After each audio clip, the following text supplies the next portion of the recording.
Good afternoon, ladies and gentlemen. Good afternoon to the folks in Great Barrington. Uh, all rumors to the contrary notwithstanding, I am still Stacy Wallach, and we are still talking about 5 days at the end of May 1940.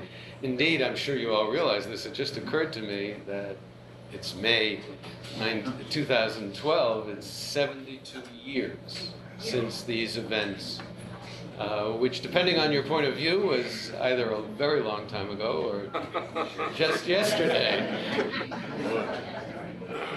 Today's format, and it'll probably continue into the first third of the next class, is going to be quite radically different from the format that I've adopted in the past. And it's an experiment, and at the beginning of next week's session, you should come up and tell me and be blunt about whether you thought it was a good idea or not. The reason is this. Most of the time when people like me stand up, even if they're professional historians, they're talking to you about information that they've gotten from other history books. And even the best history books, where there is original source material used as the basis for the book, it's quite often not the author who did the original research, it's doctoral students. And they put it together into précis and summaries, and then the author, gives it his gloss. And sometimes it's even more removed from us when we finally get to study it. And then there are plenty of times when there are no original sources that go directly to the points in question. And so what I've been doing as best I can in all the courses that I teach here is try to get you as close to the original events as I can. And that's why I stress the PowerPoint slides, because often photographs help enormously in getting us back into that period. And indeed, even paintings from the events before the invention of photography often can do the same thing. In talking about the 24th, 5th, 6th, and 7th of May 1940, and in particular, which is the heart and soul of this course, the deliberations of the Interwar Cabinet of Great Britain, we discovered through John Lukács, a very, very fine historian, that there was an unseen and unspeaking presence in the inner cabinet room. His name was Bridges, and he was the official cabinet secretary. And although it's my speculation, I believe he must have had shorthand skills, either Gregg or Pittman or one of those methods. He obviously had a very good ear and a fast hand, and he took notes. He took notes not just of the general drift. In many, many cases, it is perfectly clear that he had their words down on the page.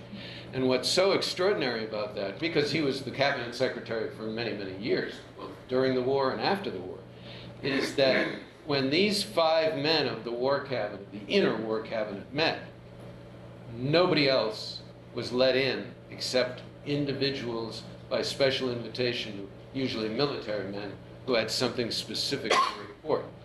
But in all but 3 of the meetings that I'm going to talk about over today and the next class, Mr. Bridges was sitting there silently with his pad, taking it down. And what I'm going to try to do for you today is first, in a series of slides, which we'll whip through, try to recreate the atmosphere of those 3 or 4 days. And then I'm going to actually read to you portions of Mr. Bridges' notes, his record of what Churchill and Chamberlain and Halifax and the 2 members of the Labour Party, Greenwood and Attlee, were actually saying. You may find this fascinating in the sense that if you let your imagination flow, you will be in the room with them 72 years ago. Or you may find it boring as hell, and you'll tell me next week. And if that's the conclusion, I promise I'll never do it again. Now, what is the atmosphere that I want to create with the next slides? It's very, very simple. Gloom and doom. Anything short of that, and you have not put yourself back in that room 72 years ago. Because what you have is France has fallen off the cliff. Remember the old joke about what an optimist is? He falls off the Empire State Building, and as he passes the 85th floor, somebody says, "Hey, how are you doing?" And he says, "Well, so far so good." France was on its way down. It had gone off the edge. Yes, Paris wasn't occupied by the Germans until June 14. They didn't surrender formally, I think, June 18 maybe, but they were over the edge. Britain was on the precipice with 1 foot over the edge.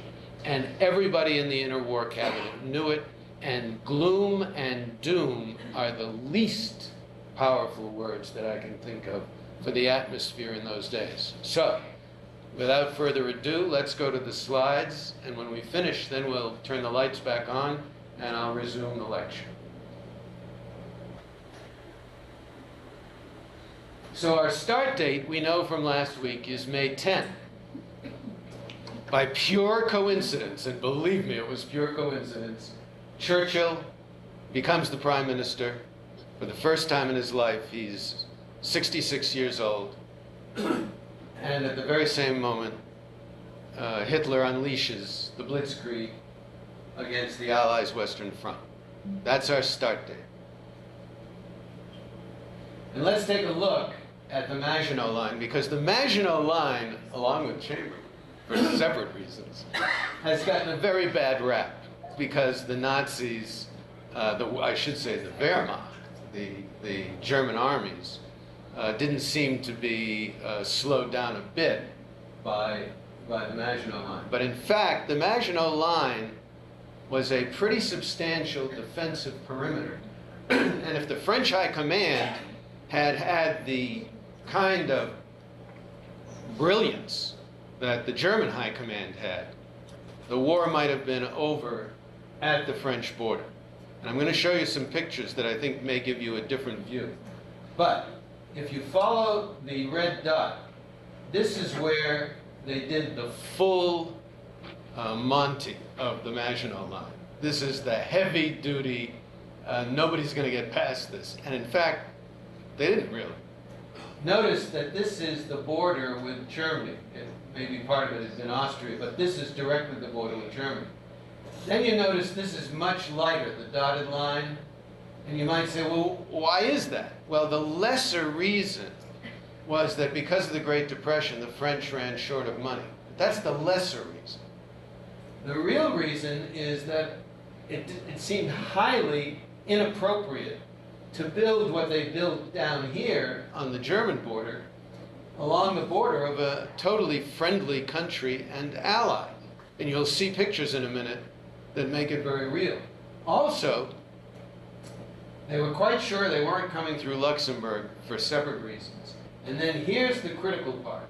Can you all see the red dot? This is the Ardennes Forest. The Ardennes Forest had been studied by the French High Command.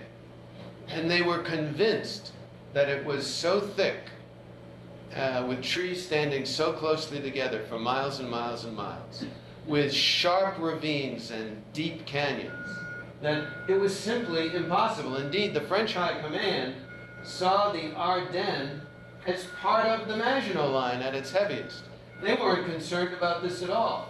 So you say, well, what about Belgium? In World War I, the Germans had come right down through Holland and Belgium. Yes, so the French High Command said, well, since they're not coming this way, we'll put 2 million French soldiers up here, and we'll be able to manage. In fact, at various times they thought they put more than 2 million French soldiers up here. And they built a railroad, the whole length of this, so that they could shift large units of the French army back and forth very rapidly. because they never expected the one thing that happened, which the Germans called Schwerpunkt, which we'll see in a moment. So my point to you is only that the Maginot Line was not imaginary. The Maginot Line, had it been in the hands of a modern, forward-thinking, aggressive and rapidly mobilized French army, could have been a very, very effective stop to the Germans. The top picture here is a modern picture of remains of the Maginot Line. You can see there isn't a lot sticking above the ground. And here's a picture from the war, again showing not a lot sticking above the ground. It doesn't look very impressive. That's because 99% of the Maginot Line was underground. And here's a schematic of it. What you just saw in the previous photograph were the tops of these things, here, here, here, here. But below ground was an immense underground fort with room for hundreds and in some places thousands of soldiers, room for them to sleep and eat, bathroom facilities, dining facilities, huge stocks of arms and munitions. And they were connected by what in effect was an underground subway. Many of them you could transfer men underground. So these were amazingly large, deeply fortified complexes that had the capacity to stop large armies. And then above ground, in many places, were tank barriers and tank traps and other kinds of physical blockades above the surface of the earth. And you can see that these are no minor installation, and they were built to a depth in places where the French High Command thought they were most vulnerable, to a depth as great as 25 kilometers. And here's the Ardennes Forest. The French looked at it the French High Command looked at it several times and concluded that this is just another piece of the Maginot Line. I don't know why they concluded that, but I guarantee you that they looked real hard and they concluded, not a problem. If the Germans are going to invade successfully, they're going to have to invade with massive spearheads of tanks and armored personnel carriers, and they're not getting through this. Now, it's true that there were a couple of tiny little roads that went through the Ardennes. You can see it right here where my red dot is circling. But they looked at those and they said, no way the Germans are coming through here. That's what they said. Now, here are the German generals who came up with the winning strategy. There were more than two. These guys were not the most senior generals on the Wehrmacht's staff, but they're the two who really came up with the program, von Manstein and von Rundstedt. Two truly brilliant generals, both of whom were intensely loyal to Hitler. And here's the general they came up with to lead the tanks into France. And this guy, if you made a list of the 5 or 6 greatest tank commanders in the history of the world since 1930, this guy's going to be on everybody's list, and a lot of people might put him right at the top. Guderian was absolutely brilliant, absolutely fearless. I can think of one American who's in that same class. I can think of a couple of Russians who are definitely in that class. One Israeli, for sure, is in that class. But you're talking about an extraordinarily elite group of tank commanders, that is, tank army commanders. Guderian led his army from the lead tank, like an Israeli. Isn't that ironic? And they loved him. His troops absolutely adored him. Now, here is the best map that I could find to show the plan of the Germans. It's not perfect, so let me help you with this. On the German side, you've got Army Group B in the north, Army Group A in the middle, which is Guderian, and Army Group C in the south, where the Maginot Line is the heaviest. Now, let's start with Army Group C. Army Group C's role was to go like this. Hey, Frenchies, here I am, I'm coming, get set, I'm just about to come. And then they roll forward at about 2 miles an hour. Right? And they did that very well, by the way. Army Group B is a powerful force, not as powerful as the original plan, though. What Army Group B is going to do is make a repeat version of what the Germans did in World War I. They're going to come like this, down across the bottom of Holland and into Belgium. And the reason that they're going to come somewhat slowly, is number one, the Belgians in particular have their own version of the Maginot Line. The Belgian army is pretty darn good, and they want to go a little slow because they want to tempt the French to go north into Belgium to meet them. And you'll see why in a minute. They want Army Group C, of course, to make all the big noise to keep many divisions of the French army down here. And indeed, although you can't see it, way down south, where the French have a border with Italy, they have 10 divisions down there. The French have 10 divisions against the threat of Mussolini declaring war. That's 100,000 men down there. Now we come to Army Group A, which is their best tank divisions and motorized infantry. Where are they going? Well, there's no secret. They're going right through the Ardennes.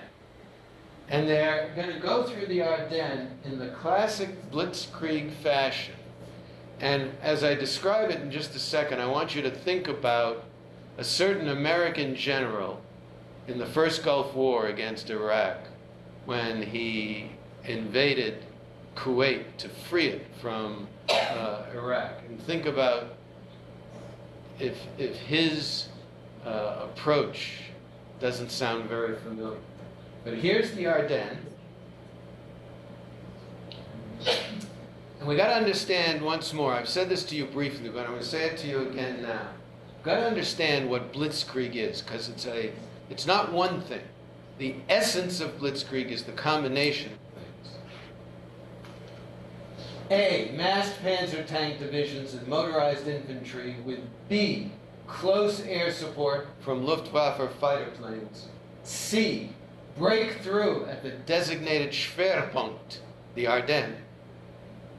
And D, rapidly move non-stop to achieve deep penetration behind enemy lines.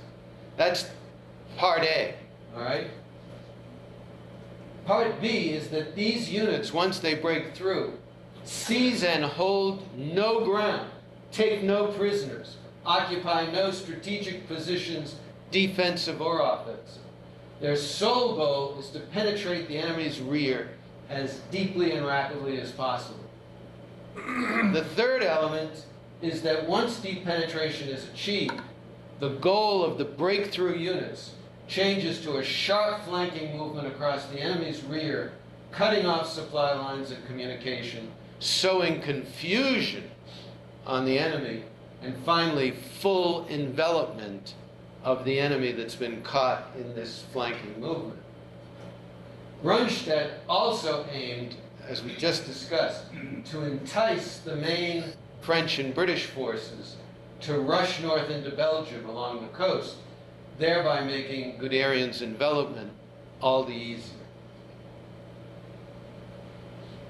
Here's a little taste of what this actually means.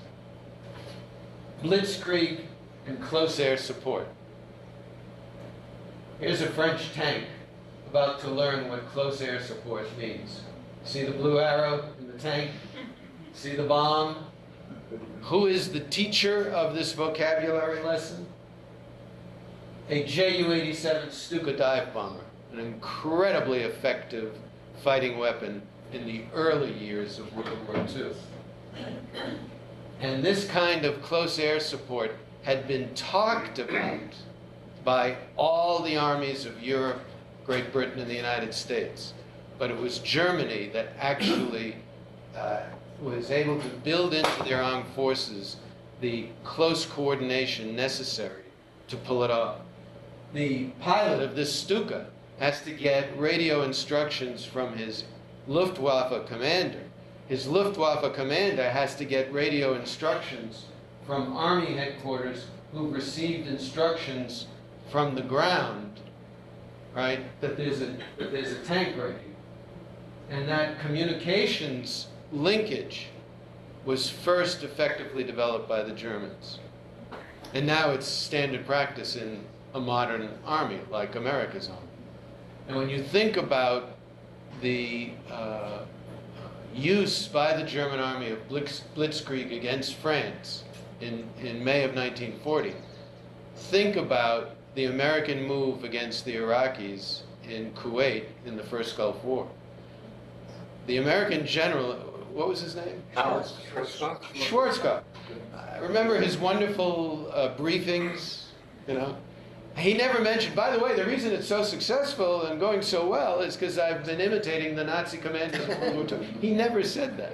But believe me, at West Point and at the various military colleges, you know, for the advanced officers training that you get after West Point, that's what they study.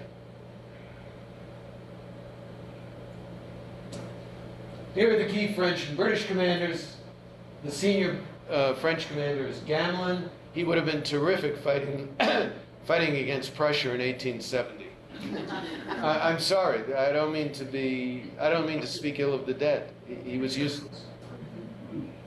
In the middle of the Blitzkrieg, Reynaud, the French premier, fired Gamelin, brought in Weygand.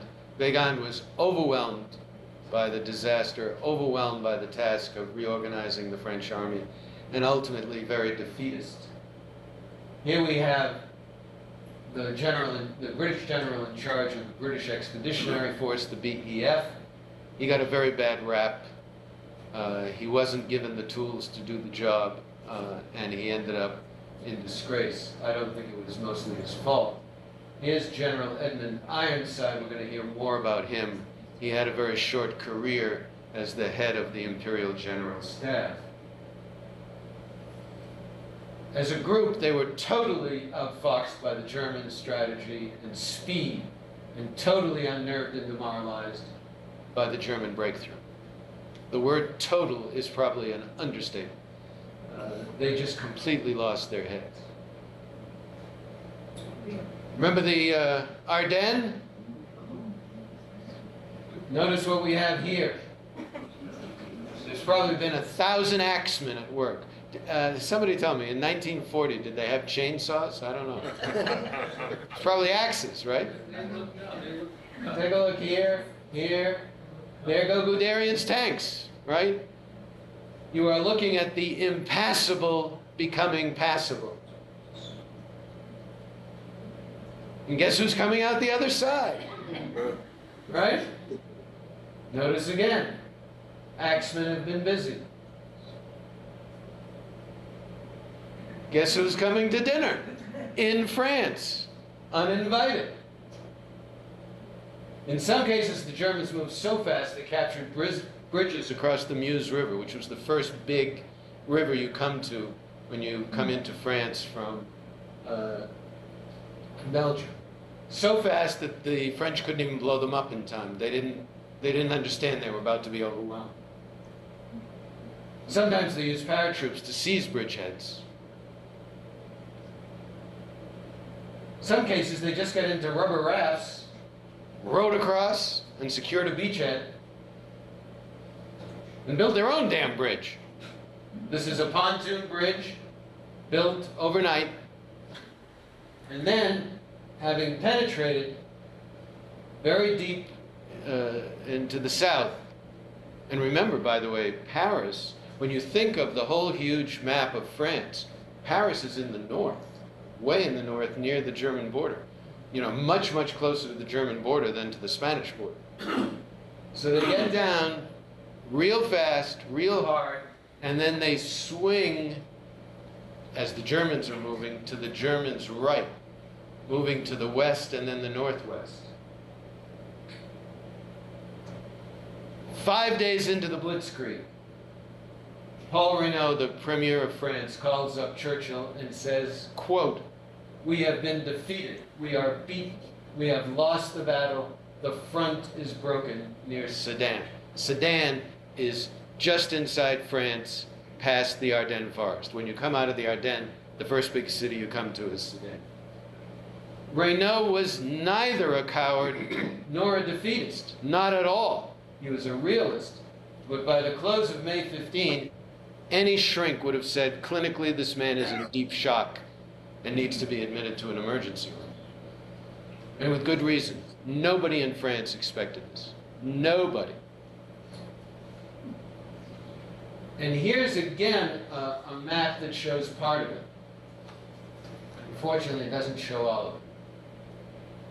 Here's Army Group C going, hello, we're here, we're coming, but you can see that they're coming very slowly. Here's Guderian and his tanks. First he comes south, then he swings around, and sure enough, just as the Germans planned, the main thrust of the best French forces and the BEF had swung directly north into Belgium. And he's coming around, heading right for here.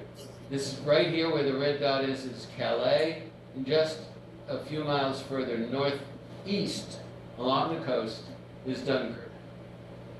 All right.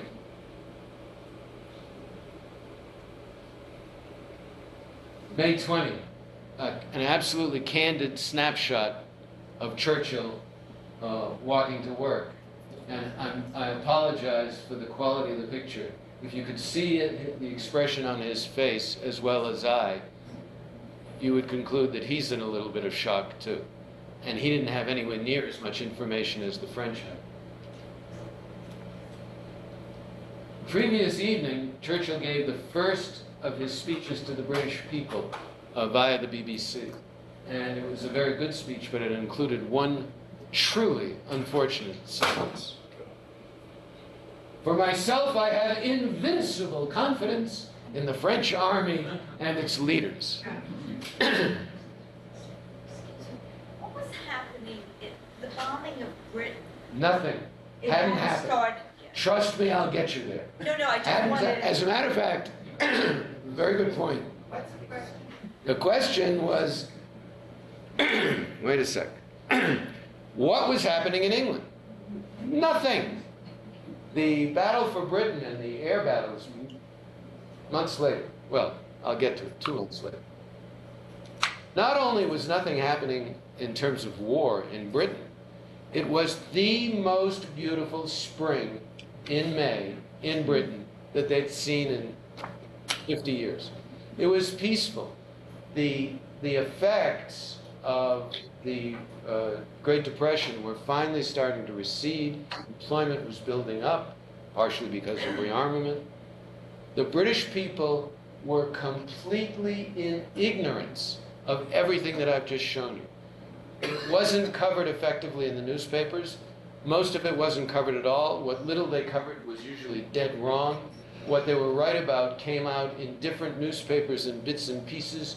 Most people in England had no clue, and we'll get to that. In desperation, understanding how serious the situation was, Churchill had sent a new British force from England across the channel to Calais to try to hold it open for evacuating the BEF. That's how rapidly things deteriorated. But General Gort, on his own, without communicating with the British Imperial General Staff, had already decided that Dunkirk was his destination because it was closer. We're going to take a moment to remember General Claude Nicholson, who commanded the British forces that were sent over to Calais, and did so with great skill and energy, but then received conflicting orders from one section of the one section of the British Imperial General Staff, another from his immediate commanders, and another from Churchill. Evacuate, don't evacuate. You know what that meant? Don't evacuate. So he marches men forward and start to create a defensive perimeter. No, no, no, you're going to evacuate. He'd pull back. No, no, no, hold the line. No, no, no, come back. It was a disaster. Nicholson's men held Calais long enough to make Dunkirk's evacuation possible, suffered heavy casualties with courage, and then surrendered in stages late on Friday, May 24, and Saturday, May 25. The British High Command was in such disarray they didn't even know he had finally surrendered, having been totally overwhelmed by large German forces. They were still sending him messages on what to do, and he was a prisoner of war. The complete mismanagement of the BEF in France, culminating in the disaster at Calais, cost General Ironside his job. Churchill called him in and pulled a Donald Trump on him. You're fired. It was that simple. It cost Brigadier Nicholson his life. This is a photo of him in a German prisoner of war camp where he died not that long thereafter. A genuine hero. A genuine hero.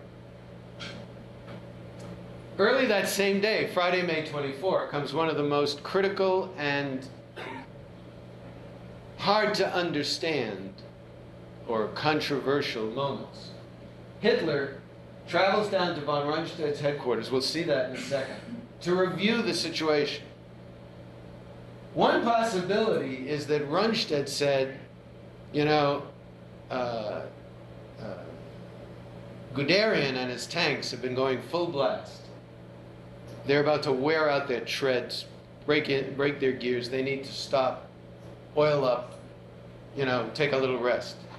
Another possibility is that Hitler himself, who had a broader view, thought, you know, we better be careful that the French army that is south of the breakthrough, you know, closer to the heavy Maginot Line, doesn't get sent north and attack Guderian from the rear. We better just take a pause and see where everything is. But the third and most interesting hypothesis, which is perfectly plausible, but nobody knows, is that Hitler wanted the BEF to get away. He wanted to rid Europe of British troops, but he didn't want to humiliate Great Britain on this theory, or destroy their army, because his long-range view was that his greatest enemy was the Soviet Union and international communism, and he wanted to have a grand alliance of the Nordic races, Germany, Great Britain, and the United States. The notion that the United States in 1940 was a Nordic race is, of course, absurd. But that was what he said, and he had said it well before the war. Remember that 4-year plan memorandum that I read to you? He said it very clearly that his big enemy was Stalin, the Soviet Union, and international communism.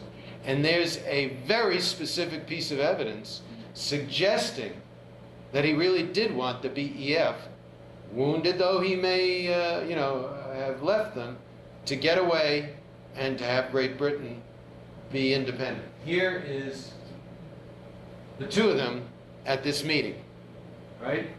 And they're going over exactly what they're going to tell Guderian to do. And the pause order went out in clear at 11:42 on May 24. Now that's extraordinarily unusual. The Germans, of course, as we know, had an extensive encrypting and coding system. And this is an order coming from a very senior general to Guderian, and it goes out in clear. And in fact, it was intercepted almost immediately in London and delivered to Churchill that very day. But it's clear from his diary that neither he nor his generals understood what this pause order meant. Yes, sir. As I said in the prior class, I read in some books that the fourth theory is, Goring said, "Send the things back, I'll take care of this with Luftwaffe." Right, and I agree with you to this extent. He did say that to Hitler, but I believe that that came a little later. We're talking only about 2, maybe 3 days here. So I think you're right, but I think the timing is 2 days later. I don't think they'd had that conversation yet on the 24th when the pause order went out. However, to be honest, Hitler and Goring and von Rundstedt did not consult with me, to my amazement. So I'm giving you an opinion. The very next morning, and I mean early the next morning, Britain's Foreign Secretary, Lord Halifax, asked Italy's ambassador, Giuseppe Bastiani, this fellow right here, on the right, to come by for a private chat. Now, taken by itself, that's not such a big deal. Halifax is the Foreign Secretary. Italy is not in the war, but is a major power. And to say to the Italian ambassador, come by for a chat, not such a big deal. Except, Halifax acted without consulting any of his 4 colleagues in the interwar cabinet.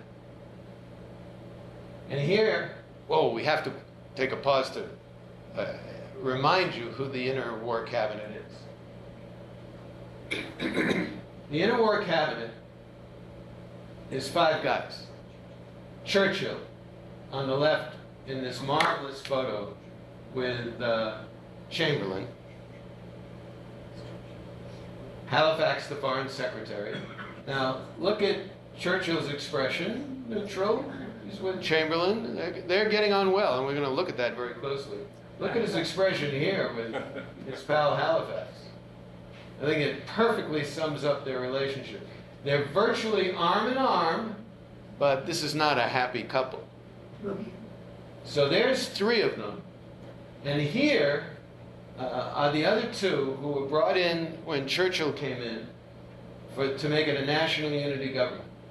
Arthur Greenwood on the left was the gopher, or as the Brits would say, the dog's body, for Clement Attlee on the right, who was the head of the Labour Party.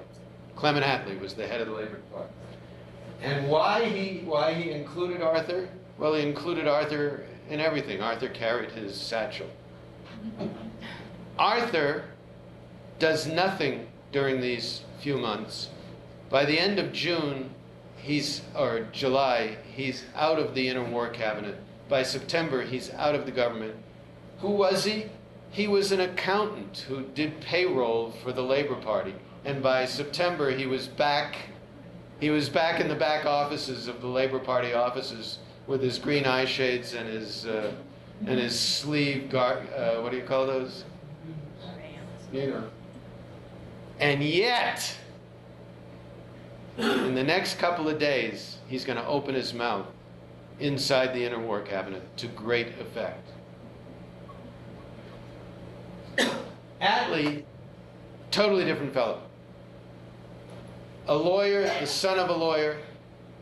When he graduated from the British equivalent of law school, he decided to take a pro bono 6 months to work in what we would call a settlement house in a very poor neighborhood of London.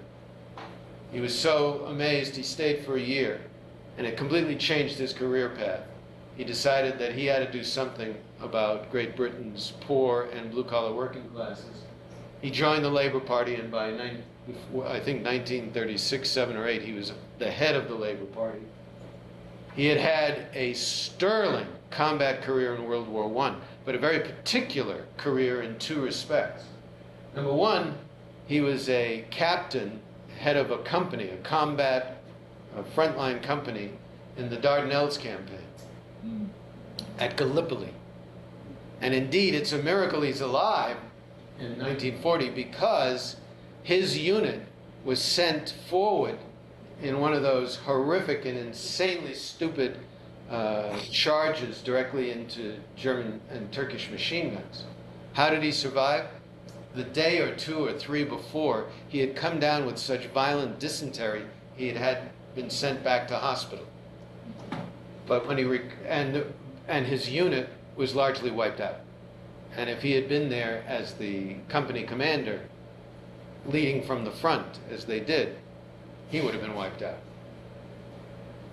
He was so well thought of in terms of his military skills that when the British decided to withdraw from Gallipoli, he and the commanding general were the last two men off the beach. He organized the entire withdrawal. And then he was shipped back to Europe, to northern France, and fought with great distinction in the front lines there. Was wounded either once or twice, went back and continued to fight. What makes him special, well, that's pretty special, let's face it, but what makes him special to Churchill is that as he rose in the Labour Party ranks over the course of the late 20s and early 30s, he found several occasions to say that the architect of the Dardanelles campaign had it exactly right. It was a brilliant strategic move, but the British generals and admirals in charge of it had completely bollocksed it up. Well, who was the architect? Winston Churchill. So he had very warm feelings for Attlee. But what's really remarkable is that Attlee, who is, a Labour Party head, and the Conservatives in 1940s still have this gargantuan majority in the House of Commons. He becomes such an effective manager within the government that over the course of the summer of 1940, Churchill treats him as if he were the deputy prime minister. There was no such office. By the fall, Churchill creates that office and makes Attlee the deputy prime minister. And for the balance of the war, Attlee, in effect, ran the civilian side of the British government in close partnership with Churchill. Extraordinary man. The irony, of course, is that despite his total partnership with Churchill and his loyalty to Churchill throughout the war, the minute the war was over, he took his Labour Party out of the coalition, forced an election, beat the pants off Churchill, and replaced him as prime minister. But this is a highly effective man who also speaks up in the next couple of days. Now, here's our ability to do the experiment that I'm going to do when the slides are finished. Here's the silent presence in the War Cabinet. Here's our pal, Sir Edward Bridges, the permanent cabinet secretary and notator. When I say he must have had shorthand skills, that's my speculation, but I believe I'm right. And he obviously had a very good ear and a very fast hand, and he was trusted implicitly, except on 3 occasions, which we'll discover. One meeting of the interwar cabinet where he was asked to stay outside for a while. One meeting between Winston Churchill and Halifax out in the back garden behind number 10 Downing. And one meeting between Churchill and Chamberlain that took place elsewhere. But other than those 3 moments, which I wish we had notes of, he was in every interwar cabinet meeting taking notes. Sir Archibald Sinclair, a longtime personal friend of Churchill, they had fought literally side by side in the trenches in France in World War I. Remember, after the Dardanelles campaign, when Churchill took the blame, he resigned from the cabinet, joined the army as a lieutenant colonel, and for a number of months led a division, a battalion, excuse me. Churchill led a battalion in combat in the trenches. Sinclair was with him. That's where they met. And he attended a number of the critical meetings, but in May 1940, but for specific purposes. He would be brought in to report on something, and then he would leave. So he was a close personal friend. He was also the head of the Liberal Party, which made it difficult because you'll remember that first Churchill was a conservative, then he switched to the Liberal Party, and then he switched back and went back to the Conservatives. And if you think the Conservatives were upset with him, believe me, the Liberals were even more upset with Churchill. But the kind of personal relationship that Sinclair had was stronger than those political upsets. And here's the guy that they called in to get the most important advice of all, which was, could the RAF hold off the Luftwaffe if Germany tried to invade England? And we'll see that his advice was in two parts. Part one, we don't have to dominate the Luftwaffe. We don't have to sweep them from the skies. We just have to hold them off so that German ships can't safely go across the channel. And there's a big difference between wiping out the Luftwaffe and simply having a tie ball game with the Luftwaffe. The second part of it, his advice, once he made that clear, was, yes, we can. Saturday afternoon, May 25, Halifax meets privately with Ambassador Bastianini from Italy, pursuant to that invitation he made. And supposedly, all Halifax asked him, supposedly, since there was nobody there except the two of them, was, what would it take to persuade Mussolini to stay out of the war? What Halifax later insisted was, hey, I was trying to keep France in the war. They had 100,000 men, the French did, down on the Italian border. I wanted to know from Bastianini what we could give Mussolini to keep him neutral and thus make it easier for France to stay in the war fighting against Germany. According to Halifax, Bastianini immediately asked whether the Brits would also consider discussing, quote, wider European issues, unquote, involving, quote, other countries, unquote, at such a meeting. And Halifax replied, well, quote, under certain circumstances, yes, unquote. The question is, who really raised that? Halifax says it was Bastianini. What do I say? Well, what do I know? That same afternoon, May 25, the highest civilian and military officials of France met in secret in Paris to discuss their options in light of Germany's military onslaught, which on that day seemed absolutely unstoppable. The French, and this is an incredibly secret meeting, but it's every high French governmental official, every senior French military official. They were totally demoralized by the events of the past 2 weeks. Defeatism, particularly among the senior military commanders, was rampant.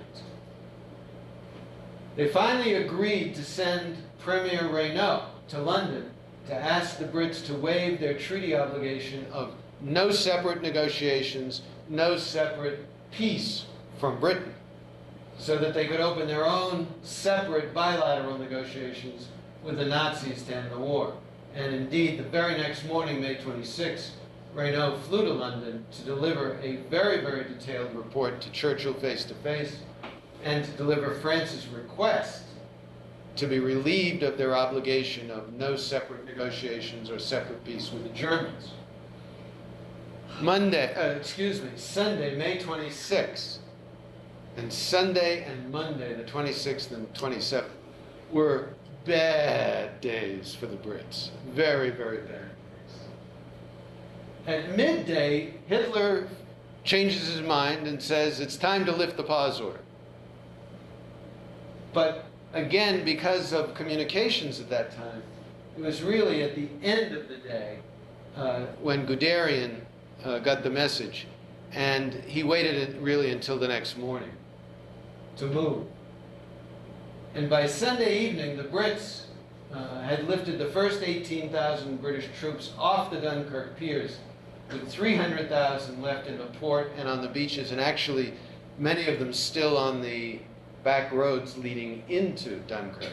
But the important thing about this is that the British Interwar Cabinet did not regard this as an auspicious start, believing that the British and French troops remaining ashore were still at very grave risk, and in the discussions that followed, the assumption was that the more likely eventuality was that the bulk of them would be killed, wounded, or captured. gloom and doom, ladies and gentlemen.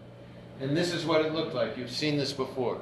This is, you know, a very thin line of soldiers coming out. And the reason they're coming out to virtually up to their necks in waters is because the boat is too big to get closer. That would change, of course, over the coming days. Reynaud arrives bearing a message from his own nation's High Council of the previous day. It was that High Council meeting had been started in mid-afternoon and went late into the evening. And I've picked these words not for the, what do you call that? Alliteration. Thank you very much, ladies and gentlemen. I picked these words because this is what you've got to get in your mindset, getting ready to start when we begin the lecture. Disaster, disarray, desperation, and defeatism. You've got to be sitting there right now in a cold sweat. And what Reynaud said, which was a very sensible thing to say, was that if France was to hold out, it needed a 100% total commitment of the entire Royal Air Force in close support of the French armies. Because the one thing the French didn't have, which was of course inexcusable, was they did not have a modern Air Force. They did not have fighter planes that could go up against the German Air Force. The Brits did. And it put Churchill, the interwar cabinet, and the high command of the British Royal Air Force in an impossibly moral conflict or dilemma. They knew Reynaud was right, and they wanted to support the French, both for the sake of the French and for themselves. But they also knew that the odds were at least even, if not better, that France was going to fall by this time. And they were damned if they were going to sacrifice planes and pilots from the Royal Air Force, given that they would need the Royal Air Force in its entirety to defend England against the expected German assault on England. And so they were in the position which they understood, Churchill and all of these folks, of saying, yes, we support you, Frenchmen, fight on, and yes, you definitely need our support through the Royal Air Force, and by the way, you're not getting it. And the French were infuriated with that response when it came back to Paris, because Lukács points out there was an enormous amount, going back 100 years, an enormous amount of Anglophobia among the senior ranks of the French. The senior ranks, the most educated people, the most wealthy people, the high politicians, the high military, they just didn't like the British. And this was exactly why they didn't like the British. They thought the British were two-faced, conniving liars who manipulated the rest of the world for their own good, which, of course, they were. So the one person who stands out in all this is Paul Reynaud. Paul Reynaud was an Anglophile. He liked the British, and he understood the dilemma they were in. That's why he urged them on this day to join with him in appealing to Mussolini to stay out of the war, appealing to Roosevelt to appeal to Mussolini and or Hitler to back off. But that was an act of desperation on his part. Here he is, a fine, fine man. His anti-Nazi, pro-rearmament stances in the 30s were very similar to Churchill, and Churchill knew that, and Churchill respected it. He was elected in mid-March 1940, just 2 months before. He had no political base whatsoever. His own party voted against him for the premiership, and he got in by 1 vote because all the other parties voted for him as their second choice. I mean, talk about not having any political clout. He was a conservative party. No, he was a, what you would call him a center party. If you need the name, I'll give it to you. I don't remember it at the moment. But he was like, I hate to use the word. He's a centrist. That's what he was not a socialist or a communist. He was not a right-winger. He was a centrist. He had the honor of being rewarded for his 6 months in office by spending half of World War II in Vichy France's jails and the second half of World War II in the Germans' jails. You know why his own party? Because they were totally split on what should be done.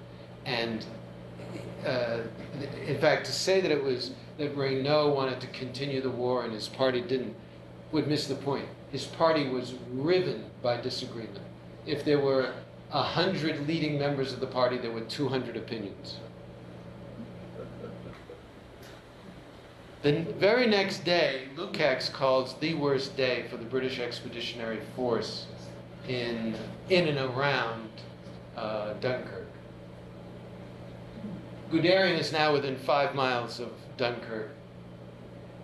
Finally, the evacuation rate starts to pick up. Not picks up, but starts to pick up. But most of all, coming back to your point, the Luftwaffe starts bombing in the second half of Monday, the 27th. And the British have nowhere to go. They're on the piers, they're on the beaches. There is no place to dig in, there is no place to hide. They just stand there and the bombs come down. They just stand there and the fighter planes strafe them. I mean, look at them. Look at them. There is no place to run, no place to hide.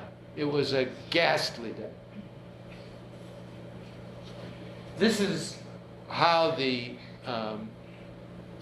evacuation started to really pick up steam, because in addition to the Royal Navy ships, which couldn't get that close to shore, Great Britain had organized a huge flotilla of private boats of every kind and nature whatsoever that could get close to shore.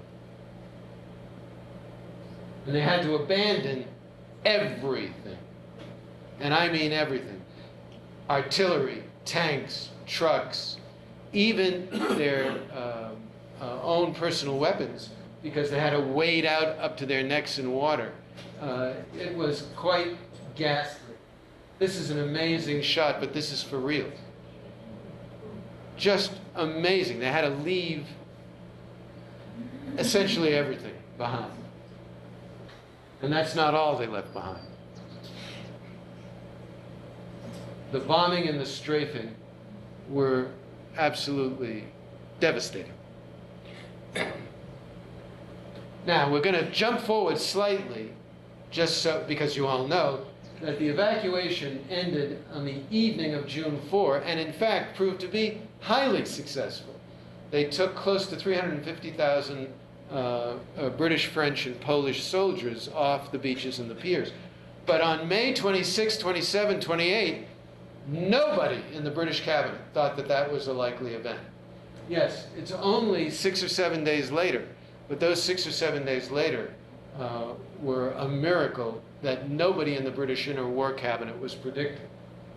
And of course, despite the fact that it was a brilliant success, Churchill correctly characterized it. Wars are not won by evacuation. Now we have to go back to where we're really focused on today. May 26, Churchill and Halifax start to debate whether they should open negotiations with Mussolini. And in today and tomorrow's class, and I can see that when I say tomorrow, the next class next week, we're going to be spending a good deal of time on that class talking about this. What gets confused throughout, and this was done much, much later, many years later, is Halifax talking about opening negotiations with Mussolini to keep Mussolini from attacking France? Or is he really talking about using Mussolini to act as intermediator with Hitler to open up general peace negotiations? Lukács concludes that there's no doubt that Halifax was talking about the latter. He was talking about having Great Britain sit down and, in essence, surrender to the Germans. But Halifax, after the war, went out of his way to try to fog that up. All right, so we're going to stop with the slides, and I'm going to start to read to you some of the key paragraphs. Now, most of this, remember Mr. Bridges, most of this is just quoting from Bridges' notes. A little bit of it is Lukács giving you some context and some overlay. A little bit of it, tiny bit of it, is me sticking my own 2 cents in because that's what they pay me the big bucks for. Right?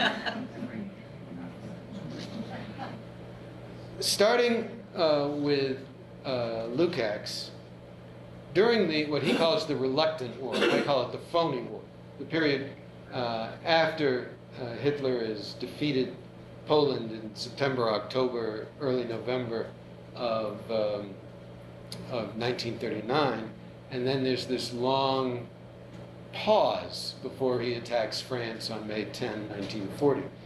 During the phony war, Halifax was willing to listen, though without committing himself, to various unofficial mediating proposals from all kinds of interlopers. He still had some hope in Göring, or Goering, how would you pronounce it? Goering, as a possible successor to Hitler. This is a pipe dream. This did not mean that Halifax was slipping back into appeasement. His principal reason, or at least so he said, was to gain time before the full force of war broke over Britain irrevocably. Perfectly sensible thing. On May 6, he made an oblique remark in the cabinet, the inner war cabinet, to the effect that, quote, well, one way to gain time was to delude the Germans by peace talk, unquote. The idea of peace talk infuriated Churchill. I mean, infuriated him, and you'll see what I mean. This, said Churchill, was high treason. And he says that to Halifax in front of the inner war cabinet. Immediately afterwards, Halifax wrote him, "You are really very unjust to my irresponsible ideas. They may be silly, they may be dangerous, but they are not high treason. I dislike always quarreling with you, Winston, but most of all on misunderstood grounds." And by that time, Churchill had calmed down enough, so he took that actual personal note and handwrote his note on it. "Dear Edward, I had a spasm of fear. I am sorry if I offended. It was a very deadly thought in this atmosphere of frustration. You could not foresee this. Forgive me, Winston." What Lukács says is, this was a satisfactory exchange between two very old-fashioned gentlemen, but it perfectly embodies the tense confrontation between these two very, very substantial men, both totally comfortable with their place in England, both totally comfortable with their patriotism, and both totally comfortable that they had intelligence and insight into what should be done. However, in talking about the entire balance of communications between them that we're going to be looking at, Halifax's best biographer, Andrew Roberts, an excellent British historian, who mostly is pro-Halifax, although not always. He says, one has to piece together the evidence for Halifax's relationship with Churchill with care. And not only because Halifax had, quote, after the war, weeded his papers thoroughly, unquote, but Roberts also says many more discussions between Churchill and Halifax took place, particularly in and around cabinet time, than were recorded or recalled.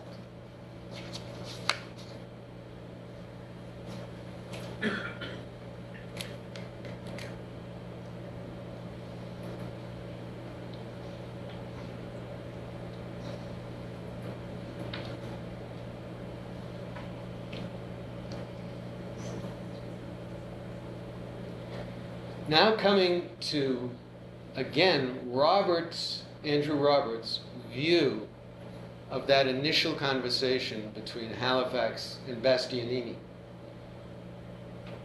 He gives this analysis of his view of it.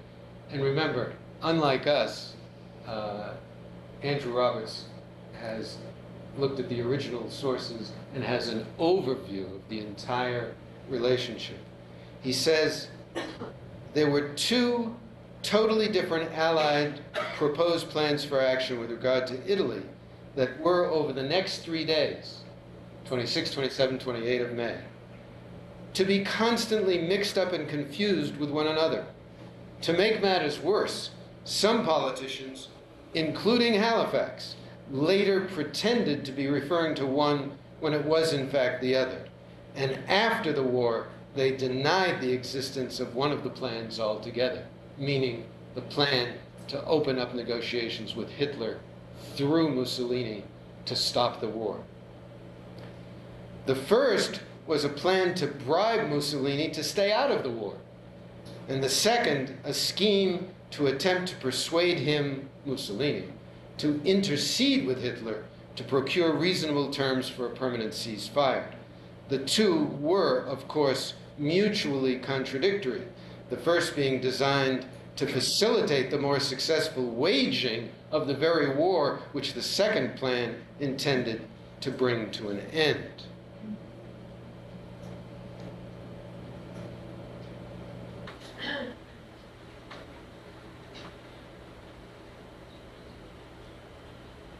So on Saturday, May 25, there is a meeting of the Interwar Cabinet. Over these 3 or 4 days, there were 9 meetings of the Interwar Cabinet, each one at least an hour, many much more than an hour.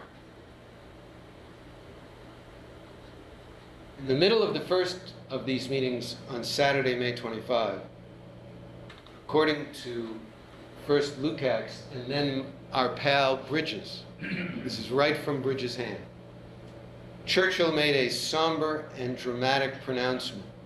That's Lukács saying somber and dramatic, meaning that Churchill had not said this out loud before. And now I'm quoting from Bridges' notes. He, Churchill, would not be at all surprised if a peace offer was made to the French, having regard to their current weak position and to the likelihood of an attack on France by Italy. If France went out of the war, she must, however, make it a condition that our army was allowed to leave France intact and to take away its munitions, and that the soil of France would not be used for an attack on England. Further, France must retain her fleet. If an offer were made on these terms, he, Winston Churchill, would accept it, and he thought that we could hold out in this country once we had got our army back from France. Unquote. Now we go back to Lukács. This was extraordinary. Churchill at this moment knew nothing about the disastrous deliberations of the French High Council the previous afternoon, Friday afternoon and evening, which had adjourned with no resolution except to send Reynaud over.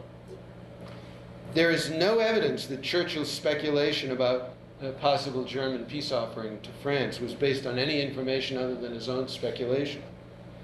At the same time, his phrasing suggests that at that moment he had few hopes of getting the BEF out of France. This was why his last order, superseding all of the other orders from the British Imperial General Staff to Brigadier Nicholson in Calais, was worded as follows. This is from Churchill. Defense of Calais to the utmost is of the highest importance to our country and our army now. Hold out.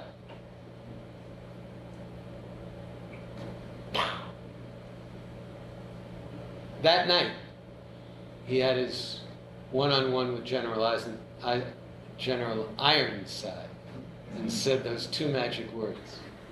You're fired.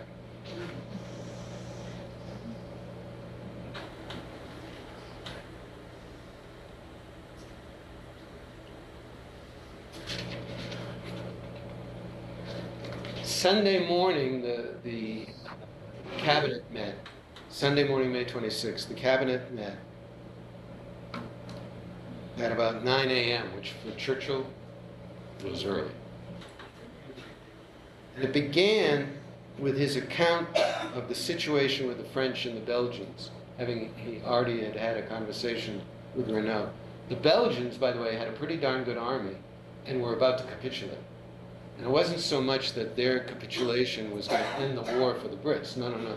But the political and morale impact of the Belgian army just surrendering was enormous. And it was one of the first tastes that the British people had that perhaps not all is well on the continent.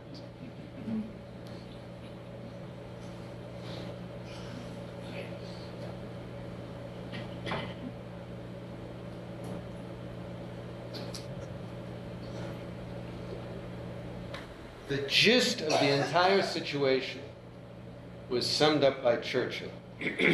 Quote, "It seems from all the evidence available that we might have to face a situation in which the French were going to collapse and that we must do our best to extricate the British Expeditionary Force from northern France." You see from the tenor of those words, that sounds to me like Bridges is taking this down in shorthand. He's not giving a paraphrase. And then Churchill played one of the most important cards in those 3 days, 26, 27, 28. Somewhat earlier, a few days before, he'd asked his own military chiefs of staff to consider the situation which would arise if the French dropped out of the war. And in fact, his exact scenario that he laid out for him said, use this scenario and tell me what will happen. In the event of France being unable to continue in the war and becoming neutral, with the Germans holding their present position and the Belgian army being forced to capitulate after assisting the British Expeditionary Force to reach the coast. That's one part of it. In the event of terms offered to Britain which would place her entirely at the mercy of Germany through disarmament, cession of naval bases in the Orkneys, etc. What are the prospects of our continuing the war alone against Germany and probably alone against Italy as well? Can the Navy and the Air Force hold out reasonable hopes of preventing serious invasion? And could the forces gathered in this island, meaning England, cope with raids from the air involving paratroop detachments of not greater than 10,000 men? It being observed that prolongation of British resistance might be the secret to ultimately winning the war. The answer of the chiefs of staff, which was delivered Sunday morning, May 26, to the Interwar Cabinet, which is Lukács calls it an historic document of the first order of importance, was entitled British Strategy in a Certain Eventuality. They could not bring themselves to say the fall of France, the surrender of France. It was always referred to as, quote, a certain eventuality. And as Churchill had requested, it presumed the worst possible conditions: the French making peace with Germany, Italy entering the war, Europe and French North Africa under complete German control, the loss of much or most of the British Expeditionary Force. And the chiefs concluded that even in these conditions, Britain could hold out if the Royal Air Force, together with support from the Navy, could maintain control of the air over Britain and thus prevent Germany from carrying out a major league seaborne invasion across the Channel. Because the Germans agreed that without air domination, they couldn't pull it off. Plus, and this is the chiefs talking again, plus, if the United States would support Britain increasingly and eventually enter the war. And at that moment in time, there wasn't the slightest possibility of America entering the war. And let's remember, America never entered the European war. Never. It was Hitler, after Pearl Harbor, who declared war on the United States. Right? Even after Pearl Harbor, we only declared war on Japan. And at this point, a year and a half earlier, no possibility. None. Zero. And yet, what Churchill focused on, and you'll see that other members of the War Cabinet did as well, they could hold out for a while, even under the worst possible circumstances.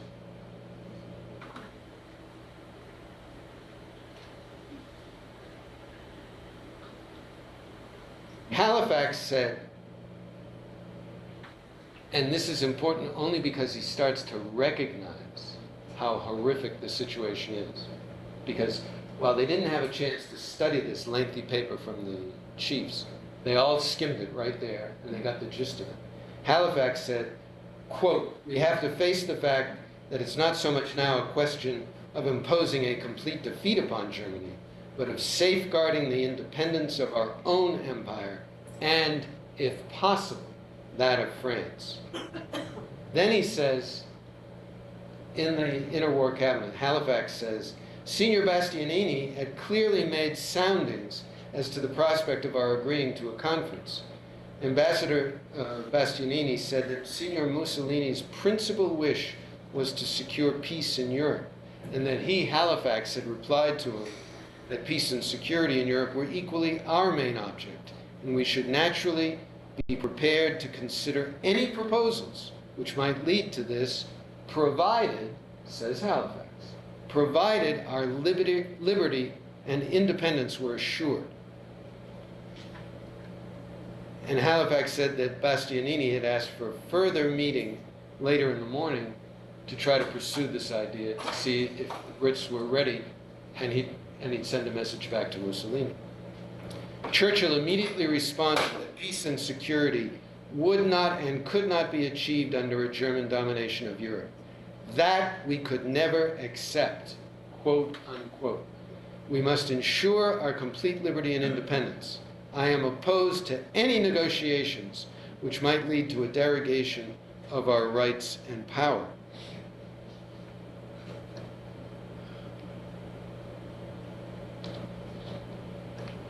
Chamberlain speaks up, and I hope that by the end of these 3 days, you have a very, very different view of Neville Chamberlain.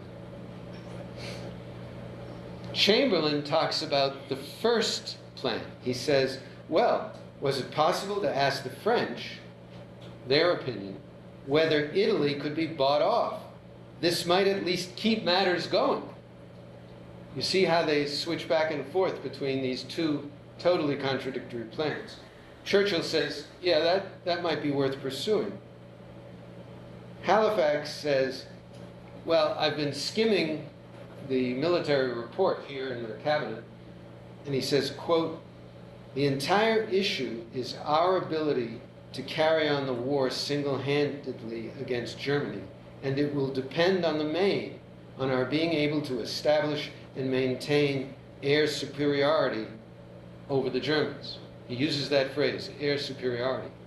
At that point, Stuffy Dowding, the Air Chief Marshal, is in the room, and he breaks in and says, the issue is not our obtaining air superiority of the Germans, but on our preventing the Germans from achieving such air superiority over us, such that they can then launch their ships across the channel. There's some discussion of this, and they go on. And finally, Chamberlain again speaks up, talking about the whole idea of getting the French to do anything at this point, and in particular to get some sort of agreement with Mussolini and or Hitler that would be good for Britain in some way. And he says, whatever undertakings of this character we might extract from the French would be worthless, since the terms of peace which the Germans would propose to the French would inevitably prevent their fulfillment. Now that's awfully important. You see what a shift that is. What Chamberlain is saying is, you can't trust Hitler worth a damn. Churchill agreed. Then they adjourn, and Churchill, well, it's actually funny. Not so funny. Churchill and Chamberlain and virtually the entire senior members of the government have to break off because they have to go to Westminster Abbey because the king has declared a national day of prayer. Now listen, if you're a religious person, why not? It was a desperate situation. But for these guys, where things are literally developing from hour to hour and sometimes from minute to minute, Chamberlain later wrote in his diary that night that it was one of the worst moments of the entire war, sitting in Westminster Abbey, trying to concentrate on the service when all he could think about was the entire country of Great Britain with one foot over the edge of the precipice. Churchill then had lunch with Reynaud, and Reynaud really spelled out in great detail to Churchill how desperate the situation was. Not so much on the field, it was desperate in the field, but how desperate it was in terms of the defeatism among virtually the entire senior ranks of both the French military and the French civilian government.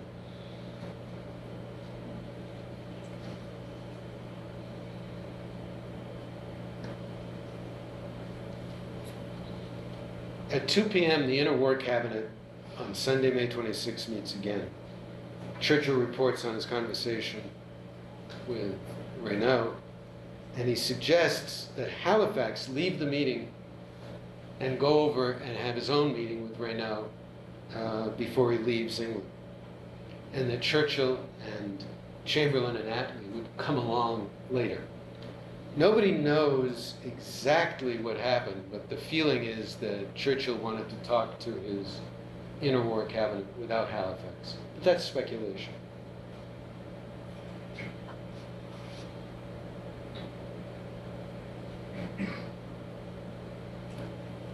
What became clear in this meeting was that there was an open disagreement between Halifax and Churchill, and that they weren't budging. Halifax no longer wished, according to Lukács, no longer wished merely to state his views. He wanted to extract a commitment from Churchill. This is Halifax talking according to Bridges. We had to face the fact that it was not so much now a question of imposing a complete defeat upon Germany, but of safeguarding the independence of our empire. We should naturally be prepared to consider any proposals which might lead to this, provided our liberty and independence were assured. That's Halifax. If he, Churchill, was satisfied that matters vital to the independence of this country were unaffected, would Churchill be prepared, quote, to discuss such terms, unquote. Lukács says that Churchill felt so politically weak at this moment that he was not prepared to simply say, the answer is no. I'm not prepared to negotiate with Hitler. And he's politically weak because, number one, the huge conservative majority in the House of Commons was elected in 1935 under Stanley Baldwin as Prime Minister and Chamberlain as Chancellor of the Exchequer. That's the same men sitting there 6 years later, 5 years later. He has no base in the Conservative Party. They didn't like Churchill. They didn't respect him. They didn't trust him. And in this cabinet, on Sunday, May 26, Churchill is still not sure of who's going to side with Halifax. He doesn't know yet where Chamberlain is going. He thinks he may have support, and he's about to find out whether he's got support from Attlee and Greenwood. But what is in his mind is, if I say flatly, no, we're not negotiating, and Halifax resigns, and Chamberlain feels obliged out of loyalty to his longtime colleague to resign as well, then Churchill's going down the tube. He cannot hold the government together, and there's going to be both a constitutional crisis and a military crisis. And he is feeling politically very, very fragile. So what he said to Halifax, and again I'm quoting, that he would be thankful to get out of our present difficulties on such terms, provided we retain the essentials and the elements of our vital strength, even at the cost of some territory, which Lukács calls an extraordinary ambition and an untruthful statement by Churchill. Churchill is buying time. He's not yet ready to put the hammer down. So he lied to Halifax, and it's going to come back to haunt him within a day. Then they all went off to Admiralty House to join Halifax and Reynaud. After that, after they met with Reynaud and he went back to the airport, flew back to France, Churchill asked the War Cabinet to stay on in Admiralty House for yet another meeting, the third cabinet meeting of the day. You will not find 3 cabinet meetings at any other time in British history in one day. And get this, Bridges, the cabinet secretary, starts his notes by saying, and I quote, "This record does not cover the first quarter of an hour of the discussion during which the secretary," meaning himself, "was not present." What does Lukács say? Lukács says, and I'm quoting him, "Such conditions of secrecy had no precedent in the modern history of Britain." Period. Then he came in, Bridges came in, and Churchill spoke. Quote, "We're in a different position from France. In the first place, we still have powers of resistance and attack, which the French do not. In the second place, the French are likely to be offered decent terms by Germany, which we will not be offered. If France cannot defend herself, it's better that she should get out of the war, rather than that she should drag us into a settlement which involves intolerable terms. There was no limit to the terms which Germany would impose upon us if she had her way. From a point of view," he says, this is Churchill talking, quote, "I would rather France was out of the war before she was broken up and retain the position of at least a strong neutral whose factories would not be used against us." Churchill said, "Look, I hope that France will hang on. At the same time, we must take care not to be forced into a weak position in which we go to Senior Mussolini and invite him to go to Herr Hitler and ask him to treat us nicely. We must not get entangled in a position of that kind before we've been involved in serious fighting." And I'm going to end, and we'll pick up with this next class, but I'm going to end with Halifax's immediate response, because you can see that they are now like 2 huge elks fighting over their turf. The antlers clashed and locked in place. Halifax says, and this is really a marvelous beginning, "Well, I don't disagree with this view, but I attach perhaps rather more importance than the Prime Minister does to the desirability of allowing France to try out the possibilities of European equilibrium. He was not quite convinced," says Halifax, "that the Prime Minister's diagnosis was correct and that it was Herr Hitler's interest, or his own view of his interest, to insist on outrageous terms against England. It might be possible," says Halifax, "to save France from the wreck." Churchill immediately said, "Wrong." Halifax immediately said, "Well, I'm not so sure you're right. We might say to Senior Mussolini that if there was any suggestion of terms which affected our independence, we should not look at them for a moment.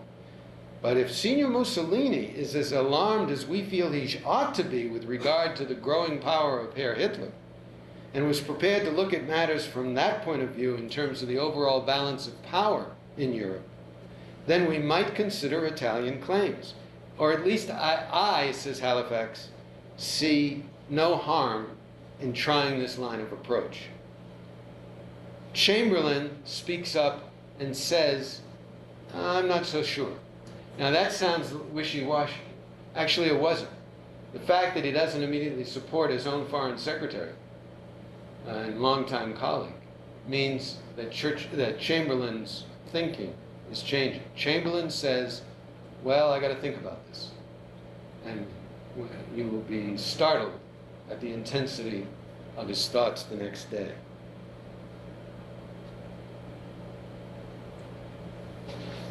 So we're going to stop here. I'm going to show you one last slide to illustrate how little, at this point, on Sunday, May 26, the British people as a whole understood what was going on. There was now wild talk in the newspapers about the BEF being bombed and strafed in Dunkirk. There was wild talk about Germany invading England. And Hitler clearly was hoping that, if nothing else, he would panic the British people. And this is a cartoonist named Pont, P-O-N-T, giving what he believes is his view of the state of mind of the British people in these last days of May.